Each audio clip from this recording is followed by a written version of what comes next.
my channel, it's Sidhu here. Today I'm going to review Solo Leveling Season 2 episode number 4. It dropped yesterday and I watched it and it was a great episode. I know basically in the previous three episode reviews I basically covered my favorite moments. I just wanted to talk about my favorite moments.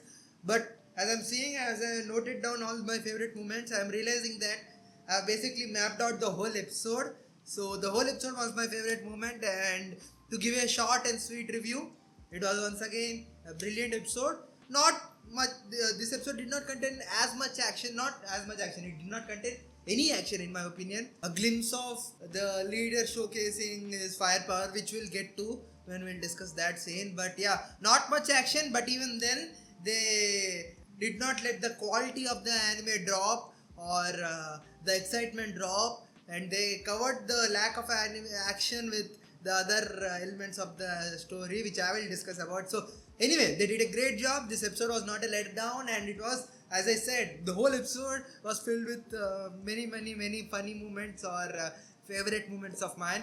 So that's the short review, and if you want to know the detailed review, please stick around. So yeah, let's directly get into discussing each and every moment in the chronological order of the episode. We start the episode by Sanjin Woo basically wondering or basically talking to himself that he has acquired two of the items out of the three that are required to complete or make the elixir of life, and we get reminded that he's doing all of this. He's doing all this dungeon hunting and leveling up. All of this is to save his mother, to wake his mother from the endless sleep disease. No, I can't. It can't be disease or phenomena that has struck his mother. So he wants to wake her up from that, and for that he has come to the conclusion that he needs elixir of life. So we are already 2/3 of the way. He needs only the third element to cover the elixir of life, and that is basically blood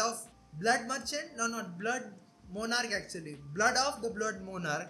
So to defeat him, he needs to level up, and he decides that he can't stay E rank for long, and that's why he decides that he's going to have the reassessment, and he's going to be, because of that, he's going to get the access to enter A rank or bigger dungeons, so he can level up, he can fight more, and he can level up faster, so that he can defeat the blood monarch, and he can then get the ingredient of elixir of life. So this is the pathway that he has decided to go on. So that's what he does. He goes for the reassessment the next day, and that brings to my second favorite moment when he enters the reassessment lobby or reassessment building. Everyone, like not everyone, but few what can I call them, agents recognize him and recognize his multiple legendary feats that he has been doing since few months. And one of the agent is White Tiger Guild's agent, and he calls the White Tiger Guild's head. I will call him the Muzzle Man. And the Muzzle Man, he calls the Muzzle Man and basically tells that Sanjin Woo is here in the building for the reassessment, and the Muzzle Man gets so excited and basically he stands up in his seats and he says, "I'm coming, please stop him before I come, and I like to meet him," and all those things. He's leaving his work and running after Sanjin Woo. So that was the funny moment, of course, a lol moment I would like to call. And at the same time, again, Solo Leveling does what it does best, and that is basically hyping up the main character, and that put some points into the hype category also. That was cool, but the episode doesn't stop there. The episode basically, as I said, this episode didn't have much of the action part of the anime, but it covered the action part of the anime, or covered the absence of the action part of the anime with world building, many more comedic movements, and basically very cool legendary interactions between different types of characters, different characters. I will get into few of my favorite interactions, but yeah, so in that way this episode stayed relevant. So one of the few world buildings that we first encountered was basically the other hunters that were there for their assessment. One of them getting nervous because he wants to acquire greater ranking so that he can take care of his family, get back his ex-wife and all those things. So that is cool to see. Like, we are following a very overpowered character, and is basically the Chota Beam or any One Punch Man or that type of character where everything is smooth sailing since he has gotten the revival or the power to level up basically. But this few moments of other people's story, other common people's story, like how they struggle in this demons filled world or hunter powers awakened world. So one of the person getting nervous, that was cool to see. Like it enriched the experience, that's what I want to say. So that was cool. And them speaking that if like another person tries to calm the nervous person by saying if you do not get E rank it will be okay, anything above E rank will be settled for life. So that was cool to see. Like again, like Sanjin was sitting beside them and hearing, oh my god, they are still bashing E rank because he was one of the E ranks, the weakest person in the world. That was his nickname. But yeah, that was cool scene, cool part, cool piece of world building, cool piece of them shining light on other common or everyday life in that particular world. So that was nice. And that directly brings us to the hype movement, one of the coolest hype movements in the manhwa since I remember. Like you would have already gathered from the title itself that I have stated that I am a manhwa reader. That is true, that is actually true. Like I did read manhwa way into the story, like when it was actually airing. I was up to date when it was actually airing 4 to 5 years ago actually. So I am way deep into the manhwa. I don't want to spoil by saying where I am, but I have read all of those things. So I do remember what happens in the Jeju Island arc and all the major points that happen in the story. But since it's been so long and my memory power is not that strong, I have forgotten most of the minute things that happen, or basically the character's name, all those things. But I just remember the overarching story. So I can't call myself a strong manhwa reader because I don't remember most of the shit. So it is like first time I'm watching. So I'm somewhere between original anime watcher and a manhwa reader. So I know the title is a little bit clickbait. If you came here to listen to some manhwa reader, I'm sorry, it was a clickbait. Sorry. Anyway, the reason I am stating all these things is because even in, as I said, I forgot most of those things. There are few moments I clearly remember when I was reading and feeling hyped about in my hostel, reading in the small phone when the chapters were getting released, and reading this moment specifically. When the moment I'm talking about is when Sanjin Woo enters into the assessment room to get reassessment and he puts his hand on that ball. I still don't know how that ball works basically, but anyway, when he puts his hand on the magic ball and the system says error, and the manager comes and says, "Oh my God, we got error." So the only few people who got error are termed as S rank hunters because the machine cannot even judge their power or calculate the limits of their power. So they are basically the S rank hunters. So this tells two things, I think so. One thing is, if it is uncalculable, it is they are S rank hunters. Second, there are levels in S rank hunters. Like all of the people who are uncalculable, like whose powers are not calculable by that machine, are termed as S rank hunters. But there can be levels in that, right? Like if you can imagine, suppose the limit at which the machine can calculate is 10, and a person's power is, a person has a magical power or hunter magical power of 11, and there is another person who has hunter magical power of 200. Both of them will now be termed as S rank hunters. But as you can see, as you can even imagine, basically like a 200 level or magical level power of S rank, that S rank hunter and 11 magical power of S rank hunter, both like, of course one is a very inferior person. So that indicates to the what do you say, limitations of this calculation or this category system of A rank, B rank, S rank. Like till A rank it is good enough, I think so. But in the S rank we don't know, like not all S rank hunters, or what I'm basically trying to say is not all S rank hunters are equal. Like there can be major disparities between them, we still don't know. And but yeah, that's what I wanted to point out. But that was a cool moment, like them saying he can't be assessed, like everyone getting shocked, and finally him, Sanjin Woo, getting officially termed as an S rank hunter. That was a cool scene, a monumental milestone in the anime itself, in the story of the anime, so I just wanted to take some time and fanboy over that moment. But yeah, moving right to the next moment, like right after that scene, we see the, let's call him the red chief, the red coat guy who is also the head. He's also an S rank and he's also the head of one of the other guilds. I will call him the red coat man. But the red man, I will call him the red man. But one was the muscle man, this man, red man. Sorry, their names are very, very, very complex for me. I know it is skill issue on my behalf, but please bear with me.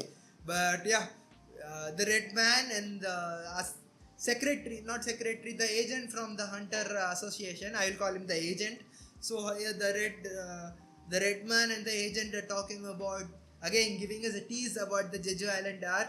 As I've already mentioned in my previous reviews and even the season 1's reaction episodes or videos, Jeju Island arc, it is one of my favorite arcs. Like during my intermediate and basically my hostel life, that arc when I was reading in the manhwa, that's all. Like I was so hyped, it made my whole experience during this hostel period so amazing.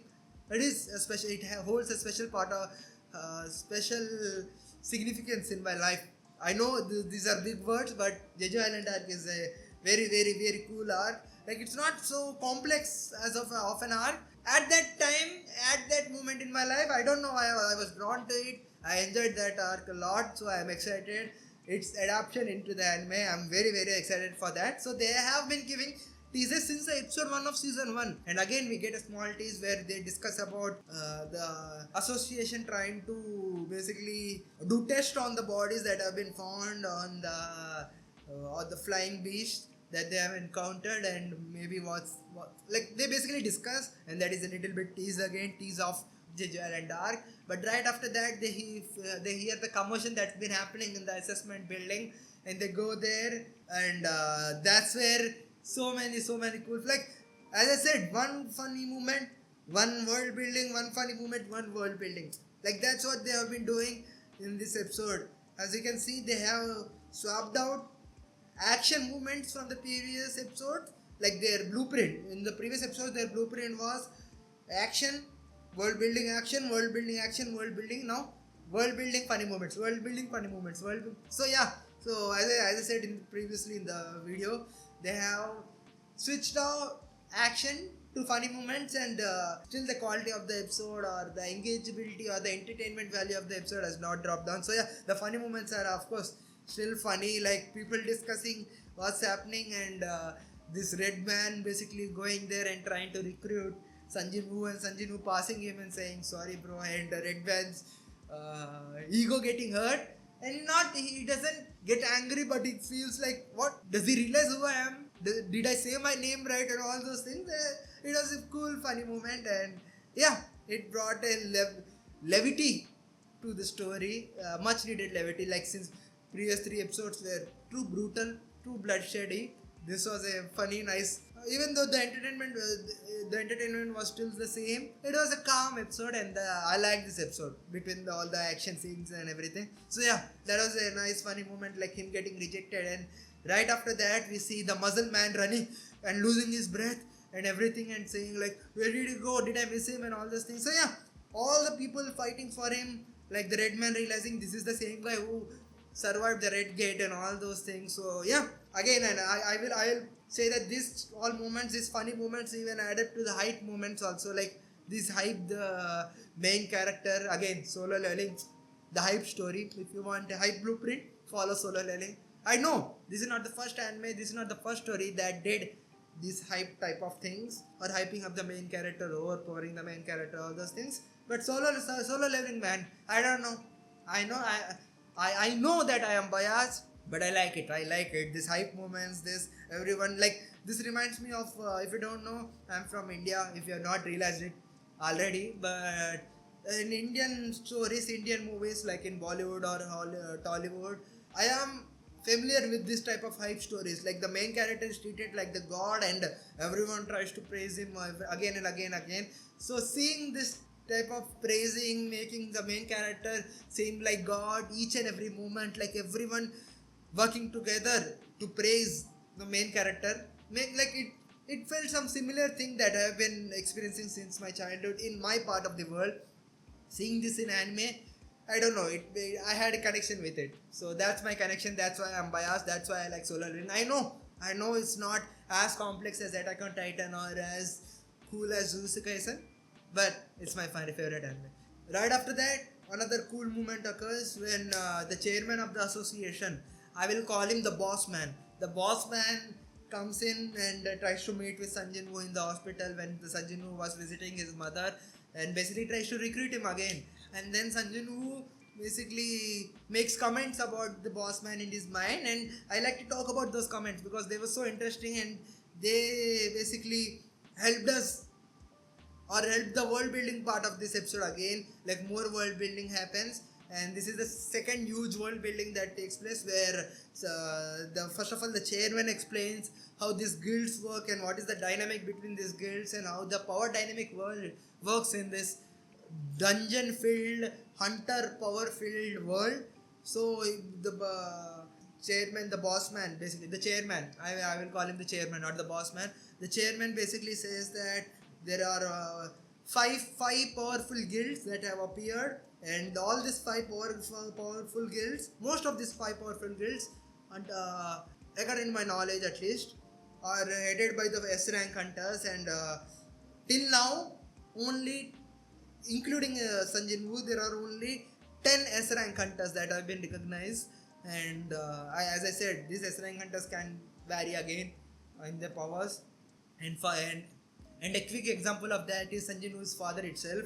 He might be S rank hunter, but he is very strong than Huang, which I will discuss again. He has appeared in this episode too, so we'll talk about him. But again, coming back to the point, the chairman explains that these five powerful guilds are headed by S rank hunters, and for now they are all on equal footings, and the association which the chairman is the head of is basically like the sixth power, who tries to basically, I know I'm saying basically a lot, please bear with me, but the association's job is these five guilds and the whole hunter world works properly and is legally, all the things they are doing are legal and all those things. So that's their responsibility, is the managerial type of responsibility, not they don't go into dungeons and fight, but mostly they don't go into dungeons and fight, but mostly what they do is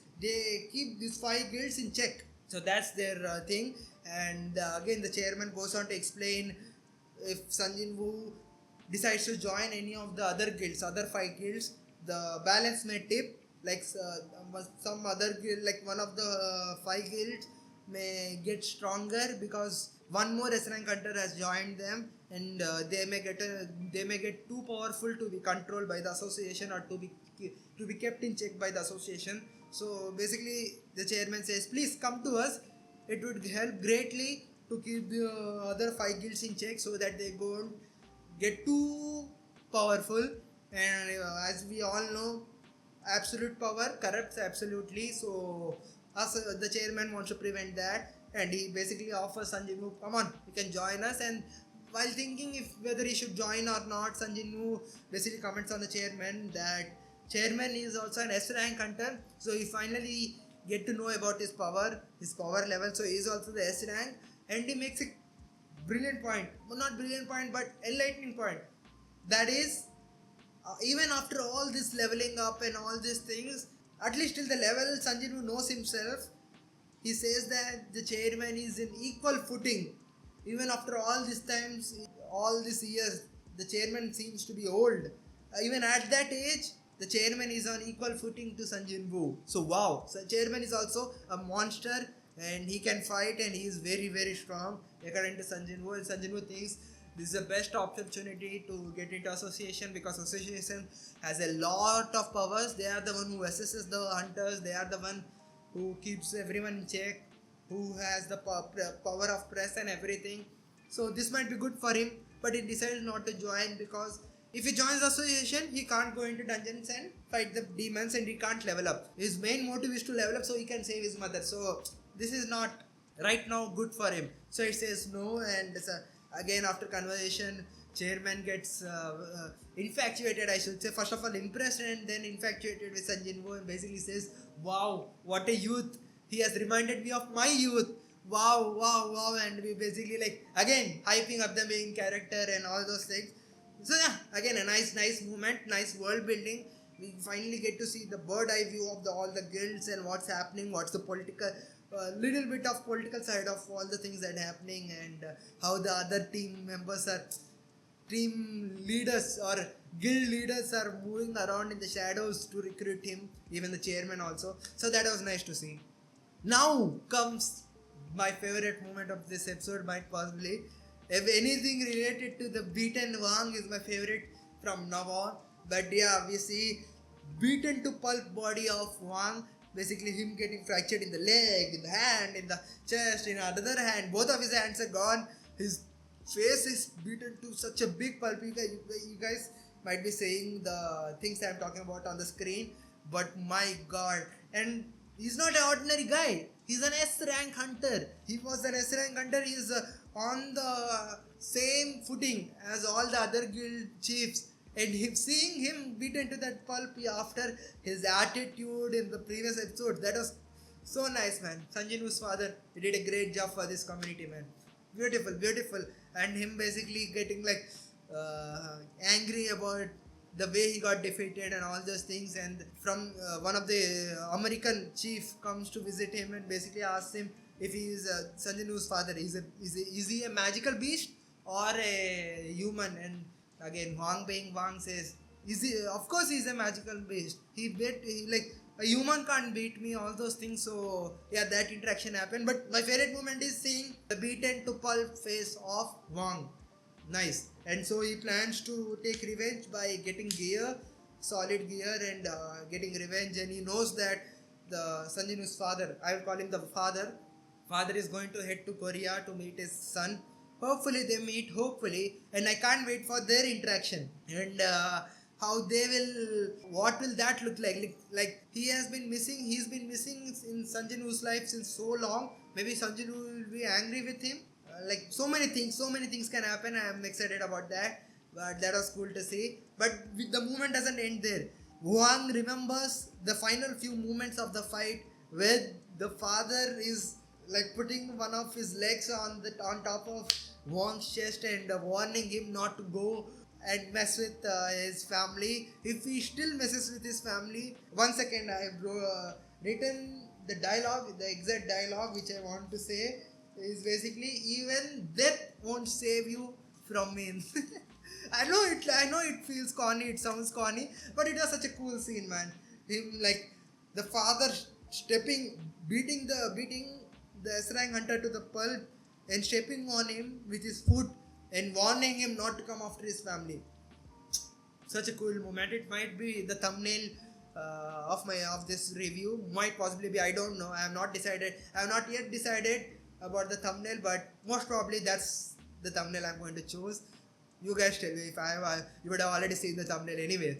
But yeah, that was a cool moment. Again, the corny line, it didn't feel that corny. When I'm reading it now, it felt corny, but in the episode with the music, with the aura of the father, it was beautiful.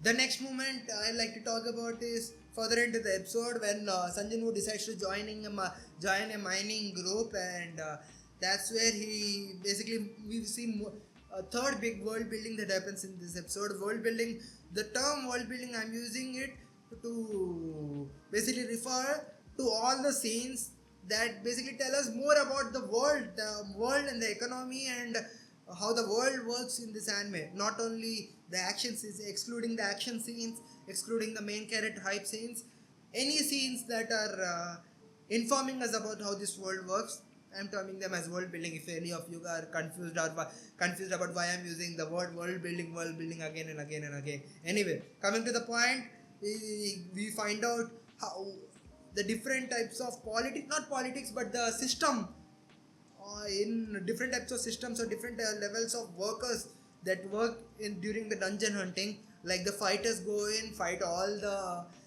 enemies, all the monsters in the dungeon except the dungeon boss, kill them, come out. The miners go in, mine all the gems, the very pricey gems, very costly, expensive gems, bring them out. Then another group goes and brings the carcasses of the dead monsters out, because they are also very expensive, sell for a huge cost in the black market. Then the fighters go again inside and fight the boss, after which the gate closes. So this is the system.